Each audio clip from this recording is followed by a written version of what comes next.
दोस्तों, न्यूनतम पेंशन को लेके कुछ बड़ी खबर आपको आने वाले समय में देखने को मिल सकती है।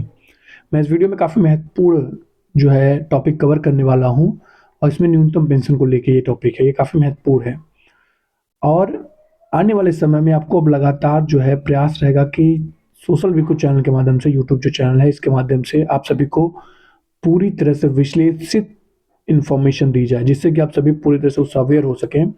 साथ ही साथ ज्ञानग्राह जो चैनल है, जो दूसरा चैनल है, उसके माध्यम से आपको अन्य जो मुद्दे हैं, जो कि बुजुर्गों से, सीनियर सिटीजन से जुड़े हुए मुद्दे हैं और अन्य जो मुद्दे हैं, उन सभी से रिलेटेड जो इन्फॉर्मेशन आपको लगातार दी जाने वाली है। कोशिश पूरी रहेगी कि आपको हर एक दिन जो है इन्फॉर्मेशन से अपडेट किया जाए। इन्फॉर्मेशन आप सभी तक पहुंचना चाहिए, चाहे वो किसी भी प्रकार से पहुंचे। तो यहाँ पर आप देख सकते हैं, एक अखबार ने इसको कवर किया हुआ है। ये लिखते हैं कि बढ़ सकती है न्यूनतम पेंशन 1,000 रुपये की ईपीएफ पेंशन, यानी जो अभी न्यूनतम 1,000 रुपये है, ये बढ़ सकती है, इसकी संभावना जताई है। अब आपको इसके ऊपर मैं आपको बताने वाला हूँ कि क्या बात है, कि कैसा इस प्रकार से, क्योंकि चर्चाएं काफ़ी लंबे समय से हैं न्यूनतम पेंशन को लेकर। आज ये कोई नई बात नहीं है। न्यूनतम पेंशन को लेकर कई बार बैठक हो चुके हैं, कई बार सीबीटी में चर्चा हो चुका है, कई बार आपके श्रम मंत्रालय में चर्चा हो चुका है, कई बार जो है वित्त मंत्रालय में इसका चर्चा हो चुका है। तो अभी तक कोई निष्कर्ष नहीं पहुंचा हुआ है, किसी भी छोर पे अभी जो है पूरा प्रयास नहीं पहुंचा हुआ है, कि कोई भी अपडेट अभी तक ऐसा फाइनल नहीं आया है। लेकिन यहाँ पर कुछ महत्वपूर्ण जानकारी है। यहाँ पर जो है बदलाव किए जा रहे हैं, जो स्कीम है उसमें, और इसे और आकर्षक बनाने में जुटा हुआ है आपका श्रम मंत्रालय। मतलब इसमें तमाम तरह के फीचर्स को ऐड किया जाएगा, जो चीज़ें मिलनी चाहिए उस अवस्था में। सिर्फ आप व्यक्ति 60 वर्ष का हो जाता है तो वो सब चीज़ें इसमें ऐड करते हुए उनको उसको और लुभावना, और उसको आप कह सकते हो कि एक प्रकार से यूज़र फ्रेंडली, लोगों को और उससे फ़ायदा मिल सके, इस हिसाब से उसको बनाने का काम जो है जारी है। यहाँ पर आप देख सकते हैं कि सामाजिक सुरक्षा को मजबूती देने के लिए कर्मचारी भविष्य निधि संगठन ईपीएफओ की पेंशन में बड़े बदलाव के साथ इसे आकर्षक बनाने के प्रस्तावों पर गंभीरता से विचार किया जा रहा है। इसी क्रम में अहम ईपीएफ पेंशन धारक जीवन साथी की मृत्यु के बाद पेंशन फंड की जमा राशि बच्चों को देने का प्रस्ताव है। यह भी एक बहुत ही बड़ा इनिशिएटिव है।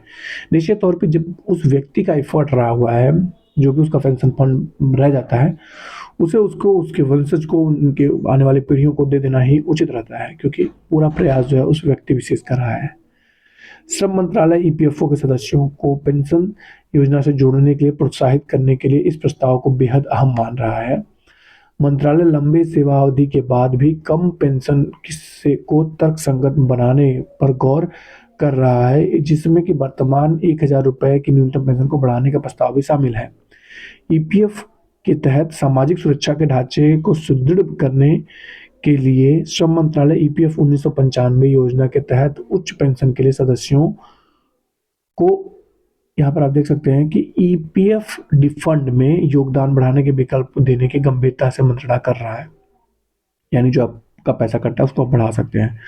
सूत्रों के अनुसार पेंशन सुधार से जुड़े इन मंत्रणाओं के दौरान ही कर्मचारी भविष्य निधि से जुड़ी पेंशन स्कीम को आकर्षक बनाने के साथ साथ इसके सदस्यों की चिंता का समाधान करने की जरूरत बताई गई है। शीर्ष स्तर पर हुए विचार विमर्श के दौरान साफ कहा गया है कि बड़ी संख्या में ईपीएफ सदस्यों की दुविधा है कि पेंशन फंड में जमा उनकी रकम पेंशन लाभ के बाद वापस नहीं मिल पाएगी।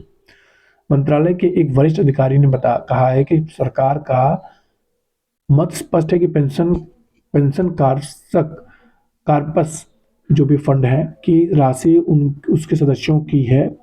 ऐसे में इस दुविधा को खत्म करने के लिए आवश्यक सुधारों के साथ यह स्पष्ट करना होगा कि पेंशन फंड में जमा रकम में उन्हें पेंशन मिलेगी और उनकी मृत्यु के बाद पति पत्नी पेंशन, परिवार पेंशन का लाभ मिलेगा। विकल्पों के संदर्भ में दोनों की मृत्यु के बाद पेंशन फंड में बची हुई जमा राशि नामित आश्रित बच्चों को मिल जाएगी। मंत्रालय का मानना है कि ईपीएस के स्वरूप में इस बड़े बदलाव के बाद इस पेंशन योजना को लेकर इसके सदस्यों का आकर्षण निश्चित रूप से बढ़ेगा।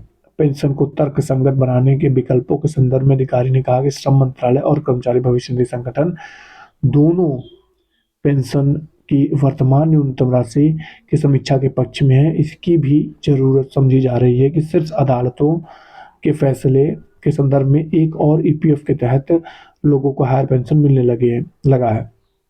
तो दूसरी तरफ सालों की नौकरी के बाद भी बहुत से लोग कम पेंशन मिल रही है। ऐसे में लंबे सेवा काल को भी एक फैक्टर बनाया जाना ज़रूरी है, ताकि इस पेंशन को तर्कसंगत बनाया जा सके। ईपीएफ के न्यूनतम पेंशन अभी केवल 1,000 रुपये महीने ही है। सुधारों के तहत इसकी समीक्षा करते हुए उल्लेखनीय वृद्धि की संभावना पर विचार मंथन चल रहा है। हालांकि न्यूनतम पेंशन में वृद्धि कोई राशि तय नहीं हुई है, मगर मंत्रालय के संकेत के अनुसार सम्मानजनक बनाने पर विचार किया जा रहा है। निश्चित तौर पे ये अपने आप में एक बड़ी खबर है और एक महत्वपूर्ण खबर है। अभी तक राशि तय नहीं हुई है और निश्चित तौर पे लेकिन बढ़ाने की उम्मीद है। 1,000 रुपये से बढ़ाया जाएगा, तो 1,000 रुपये से अगर बढ़ाया जाता है तो हो सकता है 2,500 कर दिया जाए। इस हिसाब से महंगाई है, हो सकता है 3,500 कर दिया जाए, हो सकता है 5,000 रुपये कर दिया जाए। मतलब ये एक संभावना है, कुछ भी वो कर सकते हैं। लेकिन विचार ये है कब तक आएगा।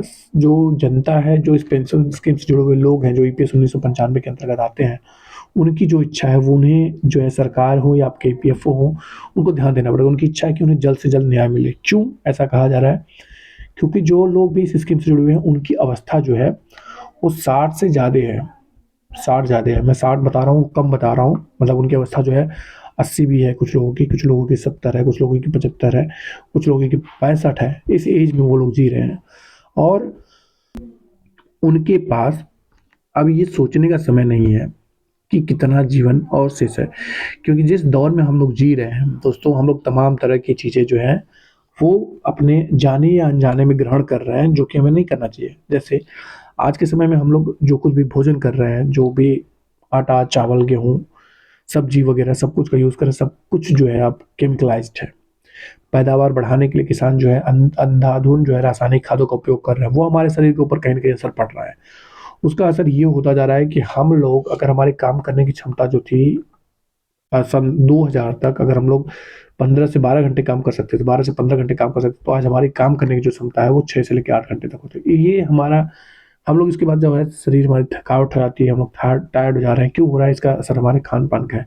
चूँकि हम मिलावट खाना खा रहे हैं, हम लोग जो कुछ भी ग्रहण कर रहे हैं, 2 से ढाई किलो के करीब हम लोग साल के 2 से ढाई किलो जो साल का आपका यूरिया हम लोग खपत कर रहे हैं। एक इंसान जो है खा ले रहा है। वो ऐसा नहीं है कि कोई डायरेक्टली जाके यूरिया खा रहा है, वो इनडायरेक्टली आपकी बॉडी में पहुँच रहा है। जो पेस्टिसाइड यूज़ हो रहा है, जो केमिकल्स यूज़ कर रहे हैं लोग, वो चीज़ों को आपके कमज़ोर कर रही है। जो हमारा एवरेज लाइफ था, जो कि 80 से लेके 85 वर्ष तक था, और ये आपको बता दें कि ये सन 2000 तक था ऐसा। उससे पहले के लोग जो हमारे यहाँ पर 90 वर्ष के, हमारे यहाँ के लोग जो है 100-100 वर्ष तक स्वस्थ रहा करते थे, जिंदा रहा करते थे, मजबूत रहा करते थे। लेकिन अब के जो समय चल रहा है वो हमारा 60 से लेके 80 के बीच में सब कुछ हो जा रहा है लोगों का। मतलब 100 बहुत ही मुश्किल से लोग पहुँच पा रहे हैं, क्योंकि हम लोग जो है सब कुछ जो है मिलावटी खा रहे हैं। वो खाना तो हम अच्छा से अच्छा खा रहे हैं। आज के समय में हम लोग बहुत अच्छा भोजन ग्रहण कर रहे हैं। आए दिन लोग पनीर खा रहे हैं, आए दिन लोग तमाम तरह की हरी सब्जियाँ खा रहे हैं, तमाम तरह के जो है विटामिन से युक्त सब्जियाँ खा रहे हैं, जैसे मशरूम हो गया, तमाम तरह की चीज़ें जो है खा रहे हैं, फल खा रहे हैं। लेकिन उनसे वो एनर्जी, वो ताकत उनको नहीं मिल पा रही है जो उनको मिलना चाहिए।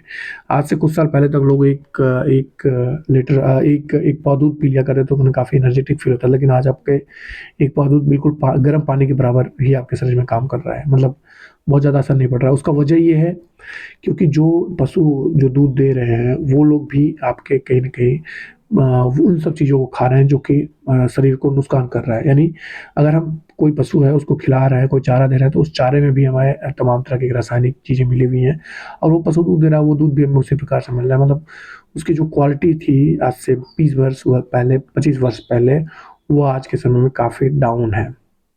जिसकी वजह से, चूँकि इसमें 2 तरह की बातें होती हैं। एक तो बात ये रहेगी कि मिलावट को बंद करें, लेकिन मिलावट को बंद करने का असर ये होगा कि आपकी पैदावार कम हो जाएँगी। जब आपकी पैदावार कम हो जाएँगी तो आपकी आपूर्ति कम हो जाएगी, तो उससे इन्फ्लेशन बढ़ जाएगा, यानी उस चीज़ की महँगाई बढ़ जाएगी।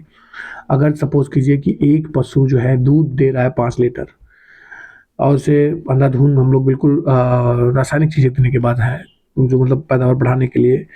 अब अगर 4 ये 5 लीटर से डाउन हो गए, 3 लीटर बढ़ गया, तो अगर 3 लीटर वो दूध दे रहा है तो ऑब्वियस सी बात है लोग लेने वालों की संख्या काफ़ी है, तो इसके दाम जो है 3 लीटर वाले भैंस के दूध की दाम बढ़ने वाली है।